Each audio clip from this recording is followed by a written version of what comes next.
जय श्री श्याम दोस्तों, मैं कन्हैया खाटू वाला आज आपको एक बड़ी छोटी सी कहानी के माध्यम से बताऊंगा कि बाबा श्याम की कृपा से आप अपने जीवन में काबिल कैसे बन सकते हो। अगर आप भी भक्तों 2025 में बाबा श्याम की कृपा से काबिल बनना चाहते हो, महान बनना चाहते हो, अपने गोल को अचीव करना चाहते हो, तो ये बड़ी छोटी सी कहानी आपको बहुत कुछ सिखाएगी। ध्यान से सुनिएगा दोस्तों। एक सेठ के यहाँ एक लड़का काम किया करता था। इसके माँ बाप इस दुनिया में नहीं थे, अकेला लड़का था। 400-500 रुपए में वो उसके यहाँ पर नौकरी किया करता था, अकेला खाना बनाता था, अकेला खाता था, बड़ा परेशान था अपनी जिंदगी से। तो एक दिन क्या होता है, वो काम पर से आता है, खाना बनाता है, उसकी एक रोटी गायब होती है। 4 चपाती वो अपने लिए बनाता है, उसमें से 3 चपाती वहां पर थी। लड़का देखता है, अगले दिन फिर गायब हो जाती है, तीसरे दिन फिर गायब हो जाती है। लड़का सोचता है मैं रोज 4 चपाती बनाता हूँ, 1 चपाती मेरी कहाँ चली जाती है। फिर चौथे दिन वो अपना ध्यान रखता है उन चपातियों का। एक चूहा आता है और उस चपाती को लेकर दौड़ने लगता है। लड़के ने पूछा, अरे भाई मेरी तो जिंदगी में वैसे ही परेशानियां चल रही है, तुम मेरी रोटी क्यों लेकर जा रहे हो। तो चूहे ने कहा कि भैया ये तो मेरे हक की रोटी है, मेरे हक की मत छीनो, तुम अपना हक का खाओ। तो लड़के ने कहा यार मेरी जिंदगी में तो वैसे ही बहुत सारी परेशानियां चल रही है, तुम्हारे हक की कहां से आ गई। तो चूहे ने कहा कि तुम्हारे जीवन की परेशानियों का सिर्फ एक ही व्यक्ति जवाब दे सकता है। तो लड़के ने पूछा कौन। तो उसने बताया कि गौतम बुद्ध। तुम गौतम बुद्ध के यहाँ जाओ और वो तुम्हारे सवालों के जरूर जवाब देगा। लड़का अपने सेठ से 4-5 दिन की छुट्टी लेकर गौतम बुद्ध के आश्रम में चल देता है। तो जाते जाते बहुत लंबा रास्ता था, शाम हो जाती है, अंधेरा हो जाता है, उससे चारों तरफ कुछ नजर नहीं आता। दूर एक हवेली नजर आती है। उस हवेली में रात का सहारा, रात भर रुकने के लिए वहां पर सहारा मांगता है। हवेली की मालकिन आती है, उससे कहता है कि मुझे आज रात यहाँ सहारा दे दीजिए। तो मालकिन ने पूछा कि बेटा तुम कहाँ जा रहे हो इतनी रात को। तो उसने कहा कि मैं गौतम बुद्ध से मिलने जा रहा हूँ, उनके आश्रम में मुझे जाना है। तो उसने कहा कि अच्छा आओ, तुम रात भर रुको, लेकिन गौतम बुद्ध से मेरा भी एक सवाल जरूर पूछना। बोला कि आंटी कोई बात नहीं, बताइए क्या सवाल पूछना है आपसे। तो उसने कहा कि मेरी एक 20 साल की बेटी है, वो आज तक कुछ भी नहीं बोल पाई है, तो प्लीज गौतम बुद्ध से तुम ये पूछना कि वो कब बोलेगी।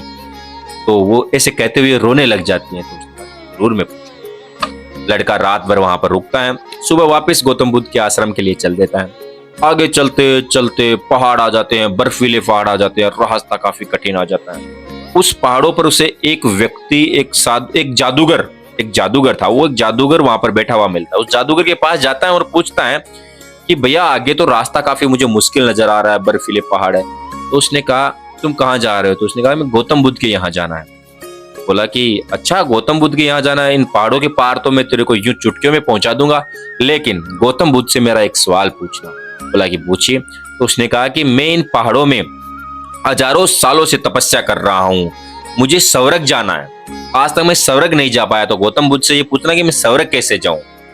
तो ये बोला कि ठीक है। जादूगर ने अपने जादू की छड़ी घुमाई और लड़का पहाड़ों को पार कर दिया।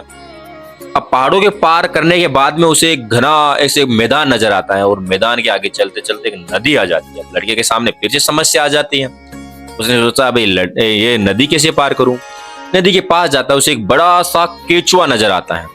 केचुए से कहता है कि भाई तुम अपनी पीठ पर बिठाकर मुझे कृपया ये नदी पार करवा दो। कछुए ने कहा बोला ठीक है बैठो। वो केचुए पर बैठकर जा ही रहा था, तो कछुए ने रास्ते में पूछा कि भैया तुम कहाँ जा रहे हो। तो उसने बोला कि मैं गौतम बुद्ध के आश्रम में जा रहा हूँ। कछुए ने कहा अच्छा गौतम बुद्ध के आश्रम में जा रहे हो, तो उनसे मेरा एक सवाल तुम पूछ लेना मेरे लिए कि मैं इस समुद्र में पिछले 500 सालों से तिर रहा हूँ, घूम रहा हूँ, मुझे ड्रैगन बनना है, तो मैं ड्रैगन कब बनूंगा और कैसे बनूंगा ये पूछ लेना। ठीक है। तो लड़का चला जाता है, नदी पार करवा देता है केचुआ, और उसके लास्ट में वो गौतम बुद्ध के आश्रम में पहुंच जाता है। वहां सत्संग चल रहा था, प्रवचन चल रहे थे। प्रवचन समाप्त होने के बाद गौतम बुद्ध बोलते हैं लोगों से कि सब मुझसे सवाल पूछ सकते हो, कोई भी अगर पूछना चाहो, लेकिन एक व्यक्ति सिर्फ 3 सवाल पूछेगा, तीनों के ही जवाब दूंगा मैं, इसके अलावा ज्यादा सवाल नहीं पूछना। ठीक है। आगे तो बहुत बड़ी समस्या आ गई। उसने सोचा कि अब क्या करूं, किसका सवाल मैं ड्रॉप करूं, क्योंकि 3 आदमी तो मुझे पहले ही मिल गए, तो एक मेरा सवाल, तो मैं किसका सवाल ड्रॉप करूं। उसने दिमाग लगाया, सबसे पहले उस घर मालकिन के पास गया। उसने सोचा कि यार उसकी तो 20 साल की बच्ची अभी कुछ नहीं बोल पाई है, बेचारी बहुत रो रही थी, उसका सवाल तो पूछना जरूरी है। आगे सोचता है तो उसे उस जादूगर का याद आता है, ख्याल आता है। तो सोचा यार वो जादूगर पिछले 1000 सालों से उस बर्फीले पहाड़ों में बहुत परेशान हो रहा है, उसे शवरक जाना, उसका सवाल ही पूछना जरूरी है। आगे दिमाग लगाता है तो फिर केचुआ का सवाल आता है। बोला कि यार वो भी 500 सालों से ड्रैगन बनना चाहता है, उसका सवाल भी पूछना जरूरी है। फिर उसे अपना ख्याल याद आता है कि यार मैं तो देखो एक सेठ के यहाँ नौकरी कर रहा हूँ, सैलरी भी मिलती है, खाना बना लेता हूँ, खा लेता हूँ, मेरी तो जिंदगी ठीक ही चल रही है, गुजार दूंगा, कुछ और मेहनत करूंगा और अच्छा करूंगा, लेकिन उन तीनों का सवाल पूछना जरूरी है। ये सोचकर वो सवाल पूछता है गौतम बुद्ध से। तो गौतम बुद्ध सबसे पहले उस घर मालकिन के सवाल का जवाब देते हैं कि उसकी लड़की, जब उसकी लड़की की शादी हो जाएगी तब वो तुरंत बोलने लग जाएगी। ठीक है। गौतम बुद्ध अगला जवाब देते हैं कि वो जादूगर जब अपनी जादू की छड़ी फेंक देगा, छोड़ देगा, तब उसे स्वर्ग पहुंच जाएगा, वो स्वर्ग का रास्ता उसे मिल जाएगा। ठीक है।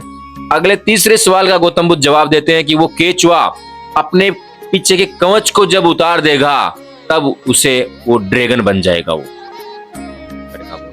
ठीक है गुरुदेव, तीनों सवालों के जवाब मिल गए। गौतम बुद्ध जी के पैर छुए, नमस्कार किया और वापस अपने घर की ओर चल देता है। चलते उसको केचुआ मिलता है नदी के सामने। तो केचुआ बोलता है कि भैया मेरे सवाल का जवाब पूछा? हाँ भाई पूछ लिया। तो उसने कहा कि तुम अपना जब कवच उतार दोगे तो तुम ड्रैगन बन जाओ। तो केचुए ने सबसे पहले तो उसको नदी पार करवाई और वो अपना कवच उतारा। अब कवच उतारते ही केचुए के अंदर से मोती ही मोती निकले। केचुए ने कहा भाई इन मोतियों की मैं क्या करूंगा, इन मोतियों को तुम ले जाओ। और मैं केचुआ क्या आता है, ड्रैगन बन जाता है। मोती उसको दे देता है और वो ड्रैगन बन जाता है। आदमी वो लड़का है जो मोतियों को लेकर चल देता है। आगे उसको वो जादूगर मिलता है। तो जादूगर कहता है कि भैया मेरे सवाल का जवाब। तो उसने कहा कि गौतम बुद्ध ने कहा है तुम अपने जादू की जिस दिन छड़ी छोड़ दोगे तुम स्वर्ग में मिल जाएगा। ताकि ये लो भैया छोड़ दी, इस जादू की छड़ी का मैं क्या करूंगा, इसे तुम रख लो। तो जादूगर उसे अपनी छड़ी दे देता है और जादूगर स्वर्ग चला जाता है। तीसरी बार वो अपनी उस महिला के पास पहुंचता, घर मालकिन के पास पहुंचता है और कहता है कि आंटी मैंने जो आपने जो सवाल मुझे दिया था वो गौतम बुद्ध से मैंने पूछा और उसका जवाब मिल गया है। तो बड़ी खुश हुई और बोला कि क्या जवाब मिला? तो उसने कहा कि जिस दिन आप अपने बेटे की शादी करवा दोगी उसी दिन आपकी बेटी बोलने लग जाएगी। बोला कि अच्छा। वो बहुत खुश हुई और कहा कि भैया अब मुझे किस बात की देरी, तुमसे अच्छा लड़का और कौन मिलेगा मुझे, दूल्हा तो मेरे सामने ही है। लड़की को बुलाती है, लड़की लड़के को पसंद करती है, लड़का लड़की को पसंद करता है और दोनों की पंडित जी को बुलाकर शादी करवा देती है। और जैसे ही शादी होती है वो लड़की उससे पूछती है कि तुम तो वही हो ना जिस दिन हमारे रात भर घर रुके थे। यानी कि दोस्तों लड़की बोलने लग जाती है। अब दोस्तों उस लड़के की तो पूरी तकदीर बन गई एकदम से। उसको धन दौलत मिल गई, हीरे मिल गए केचुए के, आगे चलता जादू की छड़ी मिल गई, पावर मिल गई और अच्छी वाइफ मिल गई, घरवाली मिल गई, अच्छा परिवार उसको मिल गया। यानी कि उसकी बिल्कुल तकदीर बन गई। यानी कि उसने अपने आप के सवाल का त्याग किया था, अपना त्याग किया था, इसलिए उसे अपने जीवन में मौका मिला, काबिल हुआ। तो दोस्तों ये छोटी सी कहानी हमें यह सिखाती है कि हमें कुछ पाने के लिए अपनी स्वयं की बुराइयों का त्याग करना पड़ता है। एक जब नाव है ना, नाव एक किनारे पर सबसे ज्यादा सुरक्षित महसूस होती है। जब वो एक किनारे से दूसरे किनारे पर जाते हैं तो उसको पहले वाला किनारा छोड़ना पड़ता है। समुद्र में उसको लड़ाई करनी पड़ती है, लहरों का सामना करना पड़ता है, तब जाकर वो दूसरे किनारे पर पहुंचती है। तो आपके जीवन में भी जो परेशानियां, जो बुराइयां हैं उसको त्यागो। 2025 में ये प्रण लो, प्रतिज्ञा करो, जितने भी अपने अंदर की बुराइयां उसको सबको त्याग दो, अपने आलस्य को दूर कर दो, सुबह जल्दी उठो और लग जाओ अपने लक्ष्य प्राप्ति के लिए। कुछ पाने के लिए कुछ त्यागना पड़ेगा, कुछ खोना पड़ेगा।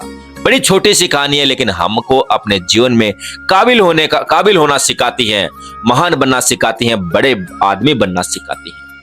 दोस्तों जब आप अपने कर्म करोगे, अपने बुरे आदतों को छोड़ोगे, बुरे कर्मों को छोड़ोगे, तभी बाबा श्याम आपकी मदद करेगा। उसका आशीर्वाद तभी बनेगा जब आपके कर्म अच्छे होंगे। तो उठो, जागो और अपने लक्ष्य प्राप्ति में लग जाओ, तभी बाबा श्याम की कृपा बनेगी। अगर कहानी आपको अच्छी लगी है तो एक प्यारा सा कमेंट और वीडियो को लाइक और चैनल को जरूर सब्सक्राइब कर दे, क्योंकि इस चैनल पर आपको ऐसे ही चमत्कारी कामयाब कहानी आपको मिलती रहेगी। जय जय श्री श्याम, राधे राधे।